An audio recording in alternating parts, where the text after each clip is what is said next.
Hola, ¿qué tal? Buenas noches. Mi nombre es Adán Méndez Navarro y soy estudiante de Derecho en la Universidad Abierta de Distancia de México. En esta ocasión vamos a hablar de un tema que es muy importante en la actualidad y se trata del pensamiento crítico. Durante esta videocápsula defenderemos nuestra postura relacionada con la actividad anterior en la semana 6, que habla del pensamiento crítico en las universidades públicas o universidades de gobierno. Hay un debate que se está moviendo casi en silencio en los pasillos de la educación superior aquí en México. Es un debate que nos obliga a cuestionar la misma razón de ser de la universidad.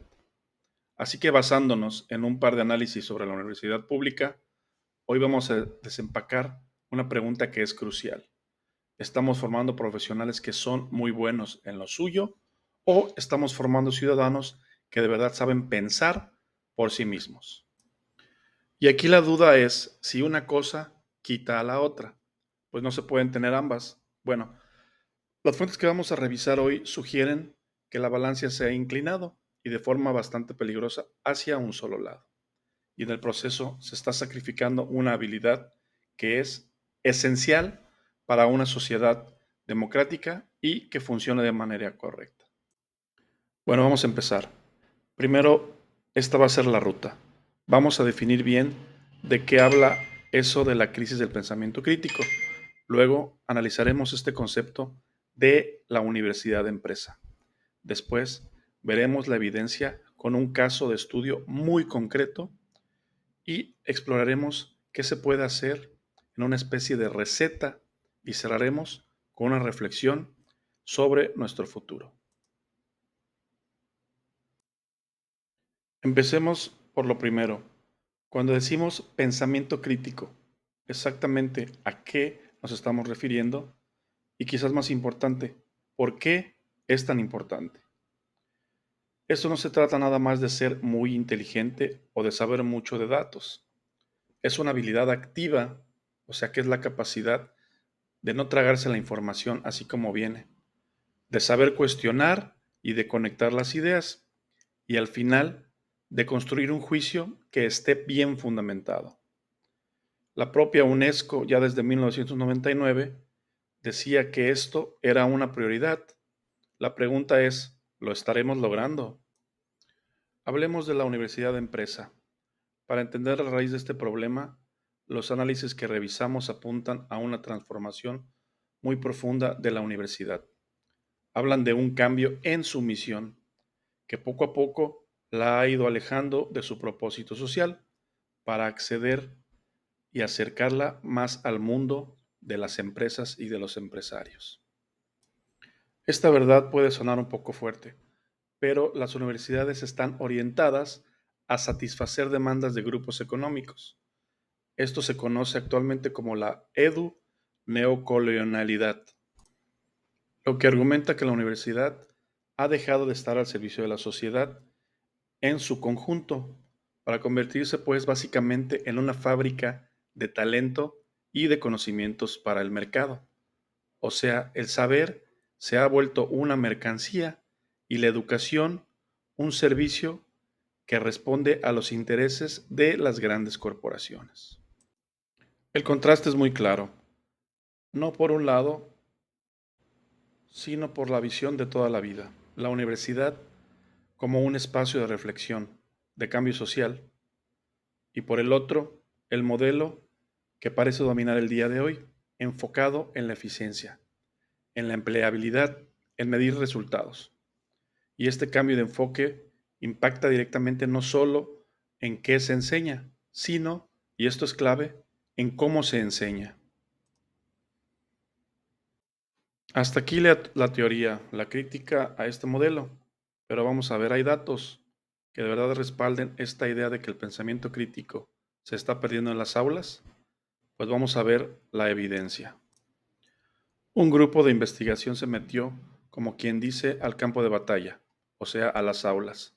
Se enfocaron en el área de ciencias económicas administrativas, un área que está directamente influenciada por esta lógica de mercado.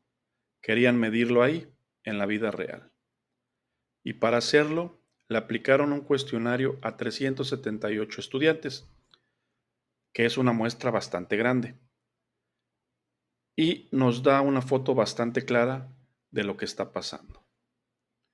Es muy importante entender lo que midieron. Por un lado, la dimensión sustantiva, que es, digamos, poder analizar un texto por sí solo.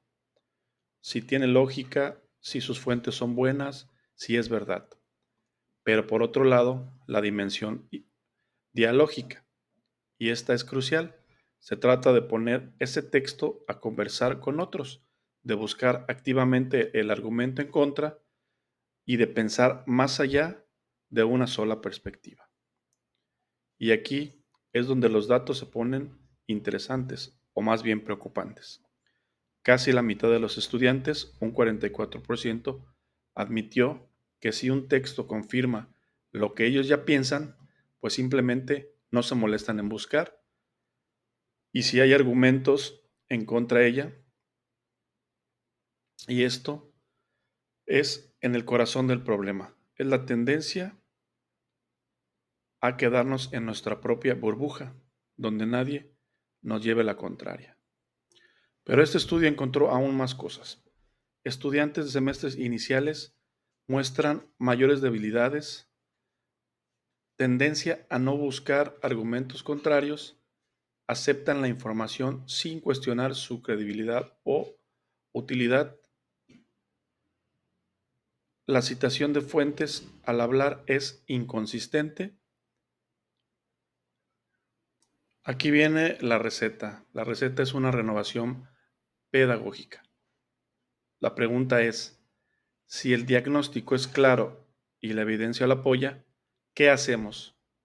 Porque no se trata, de echarle la culpa a los estudiantes, sino de transformar la manera en que se enseña.